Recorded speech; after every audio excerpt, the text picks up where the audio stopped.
What's up, Infected? It's Wolf with the Quarantine, and this is Kickstart Your Week. So if you're not familiar with what that is, this is my weekly show that I put out where I cover the previous week's Kickstarters that I thought looked interesting. Now, there's no real hard, fast rules on what I choose and what I don't. It's really what just looked neat at the time. Really the only rule that I do have is I do limit it down to 5 because there's so many Kickstarters every week and I don't have the time to go over every single one of them. Now if you like what I do here, definitely check out the Gamerati. I'll have a link down in the description. It'll take you directly over to them. We usually do a weekly podcast where it's kind of the same thing as we do here, where we all discuss a Kickstarter that we like, and we usually discuss it a lot more in depth, and really that's what it is. They're pretty cool guys. Definitely check that out. Alright, and first up is Joust for Fun, historically inaccurate card game. Now, first and foremost, the video that plays here when you play the video here, it is a Princess Bride reenactment of where they're drinking the poison, and you never start a land war in Asia. I love that movie so much, but the whole video is just a reenactment of that, but teaching you and explaining to you how to play the game. But so that alone definitely got me. But the way this game works is it looks like you choose like a hero here, and you are basically trying to attack each other. So you're going to be playing cards secretly. Now if you play, I don't know, let's say a 3, and I also play a 3, then I negate your attack. I've blocked you. But if you play a 3 and I play a 2, then you did the 3 damage instead. So basically I have to get into your head and figure out what card you're going to play based on the scenarios. And it looks like there's a bit more to it than that, but that's kind of the gist of it, is basically it's getting into your opponent's head. It looks really, really cool. I'm trying to find some of the artwork here. I like the artwork. I really, really like the cartoony, just kind of silly, zany artwork. And again, the video, the Princess Bride reenactment video, is honestly what caught my attention right out of the gates. Next up here is Farlight Mission Critical. Now, I backed Farlight, the original Farlight, and this is only $5, or you can $30 and get the base game and the expansion. But really, all this is if you already have Farlight, this is just an expansion. It just adds more stuff. If I'm not mistaken, it adds just more cards, more missions that you can do, and that's it. So, and it's $5. So if you already have Farlight, this is, you know, it almost looks like a must-buy. If you don't already have Farlight, I highly recommend it. It's kind of a blind bidding system where, as you see here, if I want, we're all placing out these tokens of what we're going to do, and we're trying to shoot crap into space. But the way it is, all on the back of all of these tiles, there's numbers. So I'm going to place one face down in, say, right here, but you don't know what number I put. Maybe I boost it up with personnel and make it a higher number. So then you put something there, but maybe I just have a 0 there and I'm just trying to psych you out, or maybe I put my 1 there. Maybe I really want it. It's such a good system, and the game is super, super fun. I love that mechanic, that whole like blind bid system. So this is a no-brainer for me. I already have the game. I thoroughly enjoy the game, so I'm picking up the expansion. If you have the game and you enjoy it, it's a no-brainer. Pick it up. Next here is Domination's Road to Civilization. Now, this one looks to be a city builder, basically, or, well, an empire builder, more like. Kind of like Civilization, like the video games. Now, what's really cool about this is all the pieces are like these weird triangles, and each triangle, or each point of the triangle, has a different color. So when you build, you have to, or when you uncover a thing and you go to build, you have to put that to where the triangle links to another one, like this right here. So I wouldn't be able to put this yellow here unless it links to something else, like you see it links there. This red, not really sure where the red, I think they're just displaying the things, but that's kind of what I understood with the game, is in order for you to place the thing out, it has to link to another one in the corner. You can see a little bit further down here, so you see the red, the purple, the red, the red, the red, the red. So they link together like that. And I thought that was pretty cool. But I'm also just a big sucker on city builders. So I may be backing this one. I'm not sure as of yet. But each player also has, like, look at this. You get to build like these really cool, like, stand-up towery things, which I like when things pop up off the board. It just makes it super aesthetically pleasing and just delicious, crunchy. But the each player has, where is it? I'm trying to find it. These giant player boards, which I not 100% sure. I can't seem to find it. But you see right here, actually.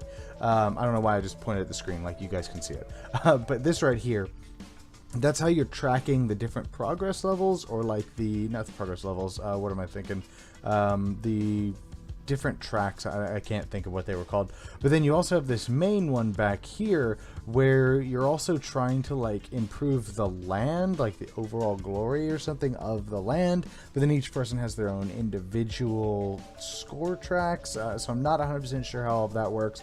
But you also build like this weird tableau here with more powers and more abilities combined with what you have there, and it looks really, really cool. Rado says here in his little quote that it's like Civilization and Dominoes, which I like Dominoes and I like Civilization games, so if that sounds cool to you, definitely check this one out. Next here is Binding of Isaac 4 Souls. Now, the theme, of course, is what drew me to this one. If you have not played the Binding of Isaac games, oh god, I can't recommend them enough. They are phenomenal games. They're a roguelike, kind of weird dungeon crawlery style game with a really, really dark, really screwed up theme.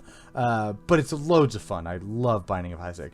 So when I saw they were making a card game here, I was very intrigued. But the way the game looks like it plays is it's basically each player has their Isaac character basically, and you are at the beginning of your turn, you are going to be like buying crap from the market and then using cards that you have to try to kill monsters. When you kill monsters, you get souls, and at the end of the game, whoever has, or at the end of a round, if somebody has 4 souls, they're going to be declared the winner. It looks like it's actually going to be a fairly basic, simple little game. Not a little bit of strategy involved, but it looks very basic. But again, if you're a fan of Binding of Isaac, this may intrigue you. So it's got, of course, the artwork that you're familiar with. It shows some of the prototypes here.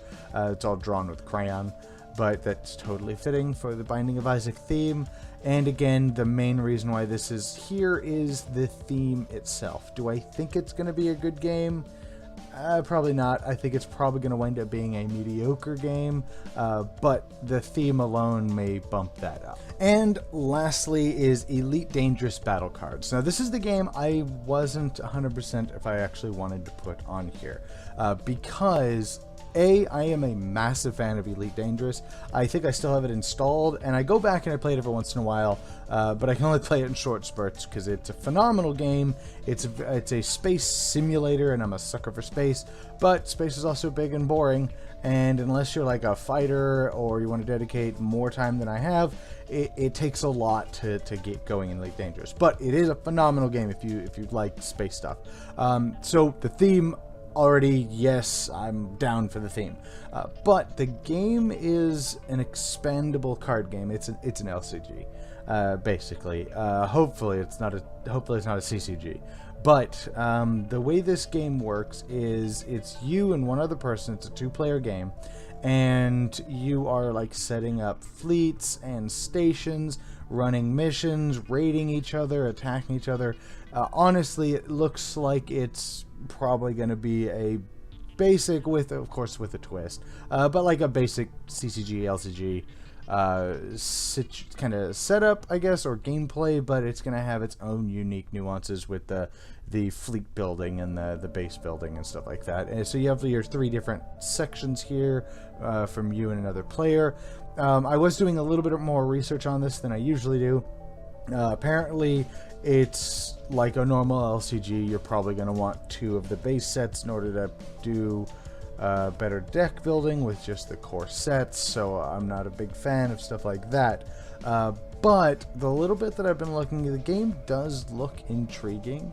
And again, I'm a big fan of Elite Dangerous anyways. So I'm a little hit or miss on LCGs, and I'm a little picky about LCGs. Android Netrunner being my favorite, which unfortunately is pretty much dead at this point, which sucks and cool at the same time. Maybe here in a year I'll be able to just buy all the stuff for it, which would be cool. But this one looks interesting. If you like LCGs and you like Space and Elite Dangerous, definitely give this one a look. Hopefully it winds up turning out good. I did contact the publishers a while back, and they had mentioned that they might be sending me a review copy. But I haven't heard anything else about that, so who knows. And those are my Kickstarters for this week. As for my arbitrary Kickstarter Your Week award so I was debating on giving it to the Binding of Isaac or Elite Dangerous because I'm a big fan of the IPs. But the games, in my opinion, look like they might wind up just being meh. Very mediocre games. The Dominia or whatever it was called and the Joust for Fun, those ones look like they're going to be really, really, really fun. But I'm actually going to give my Kickstarter of the Week award to Farlight Mission Critical, purely because it's an expansion for an already great game. All it does is just adds more stuff, and it's $5. So yeah, the Farlight Mission Critical is my Kickstarter of the week.